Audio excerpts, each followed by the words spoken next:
Dinasti Mataram kuno, dari Syailendra hingga Isyana. Jangan lupa untuk di-subscribe dulu, agar selalu menyimak sejarah Nusantara berikutnya. Terima kasih. Assalamualaikum warahmatullahi wabarakatuh. Dinasti Syailendra berasal dari Kerajaan Kalingga 424–716 Masehi. Ini adalah kerajaan pertama di Jawa Tengah, di kawasan utara yang sekarang mencakup Pekalongan, Dataran Tinggi Dieng, Gedong Songo, hingga Jepara. Muncul di abad keempat dan berkuasa selama hampir 300 tahun.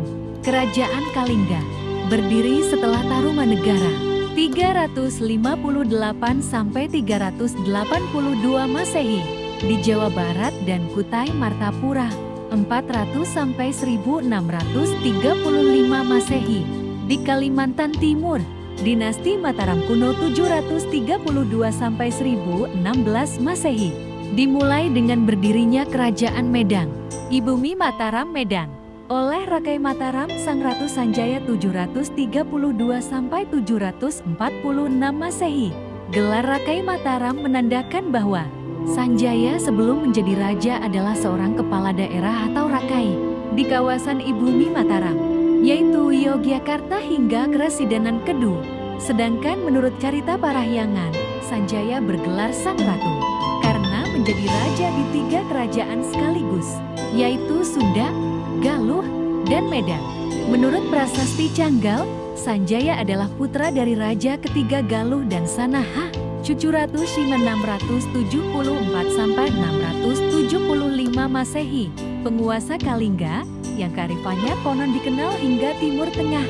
Menurut Buya Hamka dalam bukunya Sejarah Umat Islam, kemungkinan besar Raja Arab yang disebut-sebut dalam kronik Tiongkok mengirim utusan ke Jawa untuk menguji kearifan Ratu Shima adalah Muawiyah bin Abu Sufyan 661–680 Masehi, pendiri dinasti Umayyah. Pada saat berdiri, ibu kota kerajaan Medang ada di Paupitu. Sampai saat ini belum bisa dipastikan di mana lokasi persisnya Paupitu tersebut. Dari Paupitu, pusat kerajaan dipindahkan ke timur, sekitar Sragen atau Purwodadi Grobogan, oleh Rakai Panangkaran 746–784 Masehi, pengganti Sanjaya. Periode pemerintahan Rakai Panangkaran ditandai dengan giatnya pembangunan candi-candi Buddha Mahayana di kawasan dataran Prambanan. Selain Candi Kalasan, beberapa candi yang dibangun atas prakarsa Rakai Panangkaran, antara lain Candi Sari yang dikaitkan sebagai wihara pendamping Candi Kalasan, Candi Lumbung, Prasada Vairasana Manjusrigra Candi Sewu, dan Abhayagiri Vihara Kompleks Ratu Boko. Medang menguasai Sriwijaya sejak kepemimpinan Raja ke-6, Rudra Wikrama, ditaklukkan oleh Rakai Panangkaran.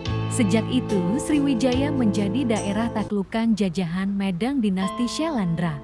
Dharanindra, anak Panangkaran, adalah keluarga Syailendra pertama yang diangkat menjadi Raja Sriwijaya menggantikan Rudra Wikrama. Diteruskan oleh Sri Maharaja Samaratungga 802–842 Masehi yang membangun Candi Borobudur 824 Masehi. Pada masa pemerintahan Samaratungga, Pangeran Jayawarman II yang telah dilantik menjadi kepala daerah di Angkor, Kamboja, melepaskan diri dari penjajahan Jawa dan mendirikan Kerajaan Khmer pada tahun 802 Masehi. Penerus Samaratungga adalah anaknya yang bernama Balaputradewa 860–900 Masehi. Ini terjadi setelah Balaputradewa berperang saudara dengan Rakai Pikatan, berebut tahta Medang, namun kalah. Kemudian dia pergi ke Sumatera dan mewarisi tahta Sriwijaya. Ini dari ibunya yang bernama Dewi Tara, istri Samaratungga. Memang setelah Rakai Panangkaran meninggal, Medang pecah menjadi 2 berdasarkan agama. Keluarga Syailendra penganut Hindu, kemudian disebut dinasti Sanjaya, menguasai Jawa Tengah bagian utara, dan keluarga Syailendra penganut Buddha menguasai Jawa Tengah bagian selatan. Kedua kubu yang berpecah ini kemudian menyatu lagi ketika terjadi perkawinan antar agama antara keturunan Sanjaya yang bernama Rakai Pikatan dan Pramodawardhani anak Samaratungga. Pada masa pemerintahan Rakai Pikatan ini, 840–856 Masehi, ibu kota kerajaan Medang berada di Mamrati, di sekitar Popitu.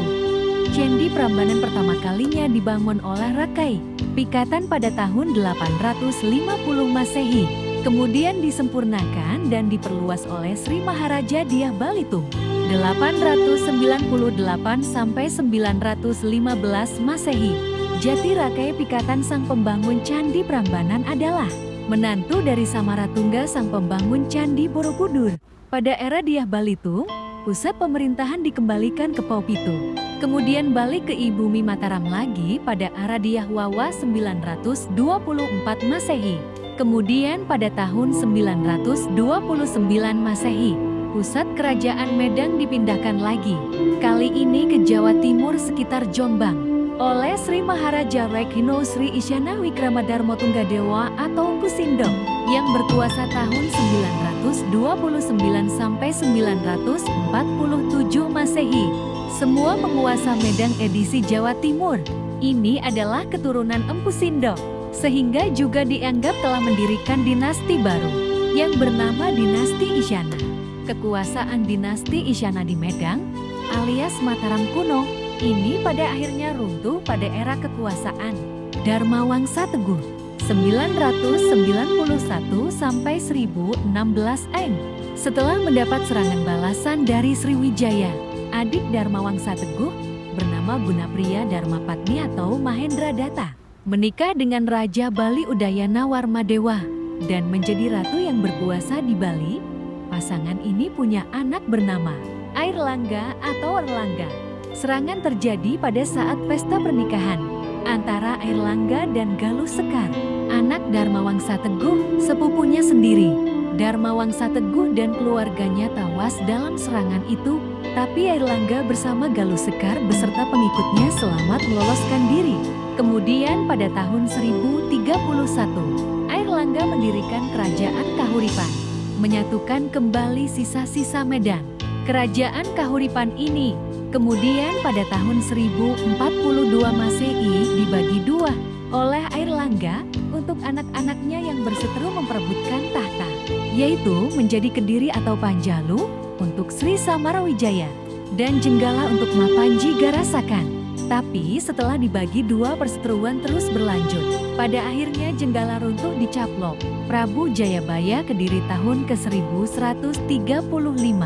Kerajaan Kediri ini mencapai puncaknya pada era Prabu Jayabaya 1135 sampai 1159 Masehi, yang terkenal dengan ramalannya itu.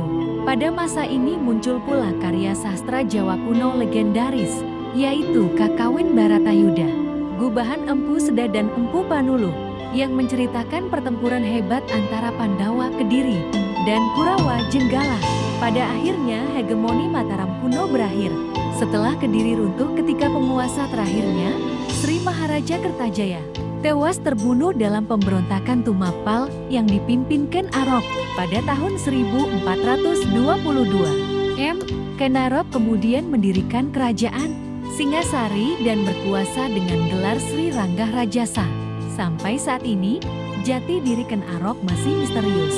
Tidak jelas siapa dia dan dari mana asal-usulnya. Belum ditemukan bukti dan peninggalan sejarah yang menegaskan eksistensinya. Pada masa kekuasaan Sri Maharaja Kertanegara, kerajaan Singasari ini pada akhirnya runtuh juga tahun 1292 Masehi akibat serangan Jayakatwang, penguasa Kediri yang membalas dendam. Kertanegara tewas, namun Raden Wijaya, menantunya, berhasil meloloskan diri setelah berhasil membunuh Jayakatwang. Dibantu Adipati Madura Arya Wiraraja dan pasukan Manggel, Raden Wijaya mendirikan kerajaan Majapahit. Menurut sumber terpercaya negara Kertagama, ayah Raden Wijaya yaitu Dyah Lembutal adalah anak Mahesa Campaka, cucu dari anakan Arop dan Ken Dedes yang bernama Mahesa Wong Atelang. Dengan kata lain, Raden Wijaya pendiri Majapahit adalah keturunan Ken Arok menurut prasasti Balawi yang dibuat tahun 1305 Masehi. Raden Wijaya bergelar Kertarajasa Jayawardhana menyatakan dirinya sebagai anggota dinasti Rajasa, dinasti penguasa Singasari yang didirikan Ken Arok. Secara genealogis, maka dinasti Mataram kuno sudah tidak ada hubungannya lagi dengan kerajaan-kerajaan penerus Majapahit, seperti Kesultanan Demak, Kesultanan Pajang, dan Kesultanan Mataram. Majapahit dan semua kerajaan penerusnya adalah keturunan Ken Arok dan Ken Dedes, itu sebabnya. Maka ada sebutan bagi Ken Dedes yaitu Baboning Ratu. Artinya raja-raja tanah Jawa penerus Majapahit merupakan keturunannya. Demikianlah sejarah Nusantara kali ini. Dan nantikan sejarah berikutnya. Terima kasih. Wassalamualaikum warahmatullahi wabarakatuh.